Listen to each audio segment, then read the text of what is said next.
Hello, I'm Mrs. Giller and I'm the subject leader for Modern Foreign Languages at Trentham Academy.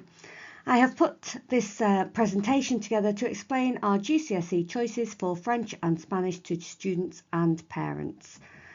This qualification is a linear qualification, which means that students will sit all their exams at the end of the course. Students can choose to continue with one or both languages, and students opting for either language will be offered the chance to visit France or Spain.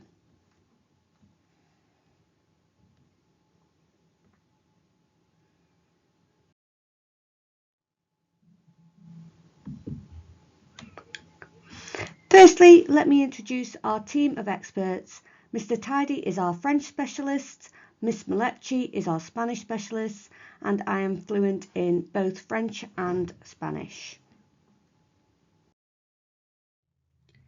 So, how is this course relevant to my child?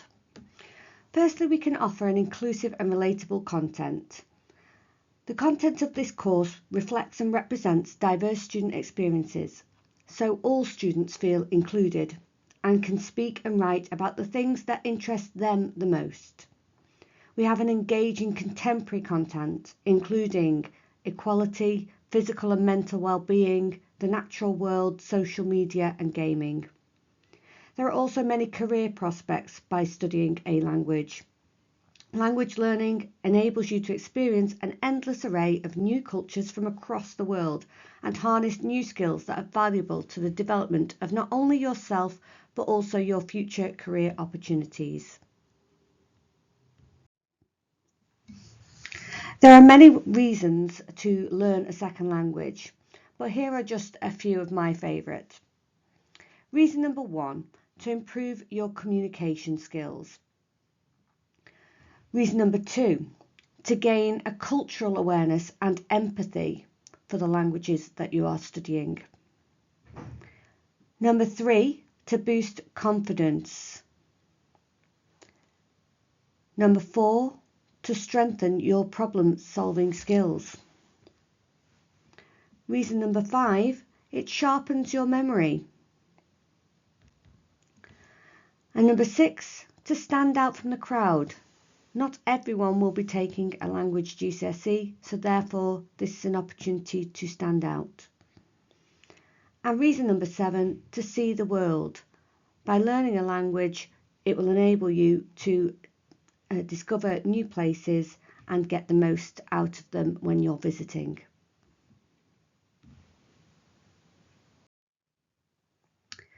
So what will the GCSE course be? It will be the Edexcel specification that we will follow. Firstly, there are a few important points to note. This is a GCSE specification that has been reworked in order to make it more accessible and to help students to enjoy their language learning experience. This means that students will be sitting a different style of exam to those that have studied it before them. So if you have older siblings, it will not be the same style exam that those family members know. This GCSE has higher tier and foundation tier. All the papers that you sit must be in the same tier. So for higher tier, that's for grades 4 to 9, and foundation tier is grades 1 to 5.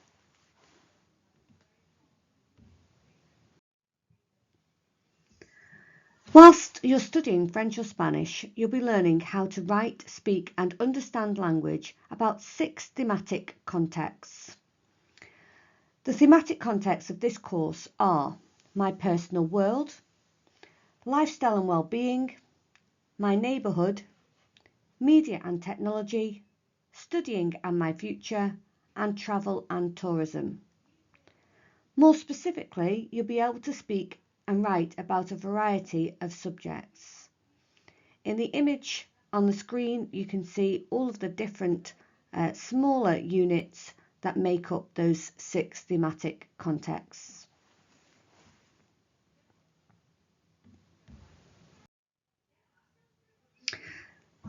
So what are the papers? Let's take a closer look. Paper 1 is a speaking examination and it's worth 25% of your overall grade.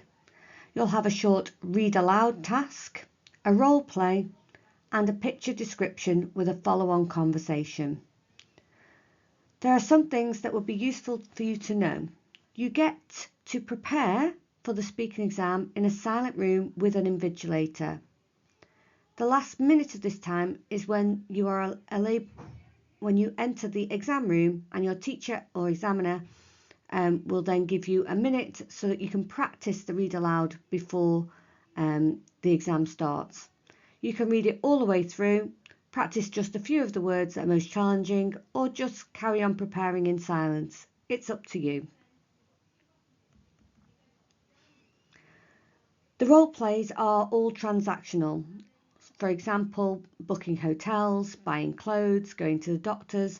So they're really useful for real life situations. Finally, you'll have a choice of picture tasks. So you will be able to choose between 2 thematic contexts for your picture description. And then the follow-on conversation will be based on that topic. You will get a few weeks' notice before the exam so that you can be really prepared and feel really confident about that topic.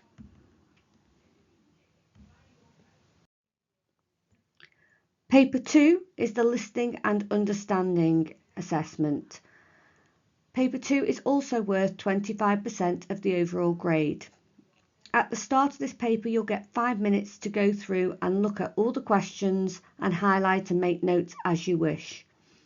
That 5-minute time is vital for you preparing for what you're about to hear.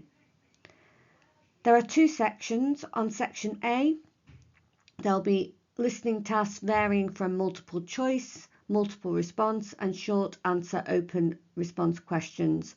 All the questions are set in English.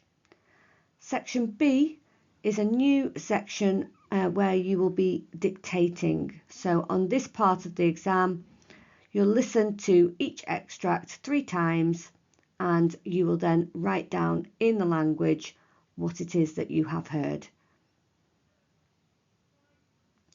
There will also be a couple of minutes at the very end of the paper if you wish to check anything over.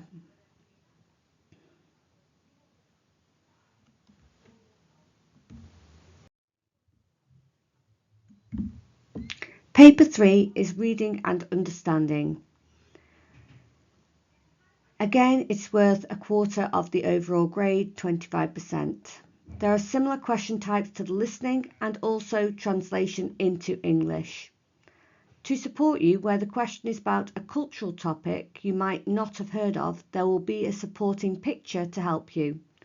Proper nouns like places and people will be explained with an asterisk so that you're only being tested on the language knowledge and not your cultural knowledge.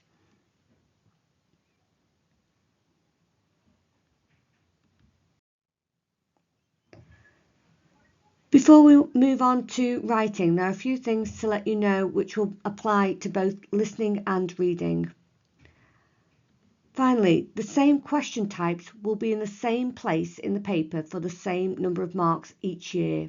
For example, if question 1 is a multiple choice question, then it will always be the first question is multiple choice on that paper. This means you'll know how the papers will look and you'll be familiar with our expectations. All the instructions are in English, so you'll always know exactly what's expected from the question. The reading and listening extracts have been broken down into shorter chunks. This means they are more manageable for you and less of a strain on your working memory. Finally, the papers will also only use a set list of names, so you're not going to be confused by a French or Spanish name you've never seen before and trying to work out what it means.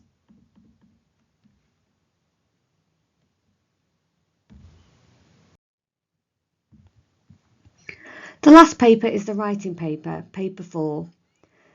In the foundation paper, you'll complete a picture description, a 40 to 50 word task and an 80 to 90 word task. For the higher paper, it's an 80 to 90 word task and 130 to 150 word task. You'll get 2 choices for each of the longer response questions, as you can pick which one you feel more confident with. For the translation part of foundation, candidates will get 5 sentences, and higher tier will get a short paragraph to translate. It's important to note that if you wish to use gender neutral language such as different pronouns or adjective agreement, this is fine. We have some guidance available on this, and you'll receive equal credit as you would when using masculine or feminine forms. So where can you go to find out more? Hopefully this presentation has covered everything you need to know about how the course runs, but if not, there are plenty there's plenty of other information on the Pearson Edexcel website to support you. Here are just a few of those searches that you could do on the Pearson site to find out more.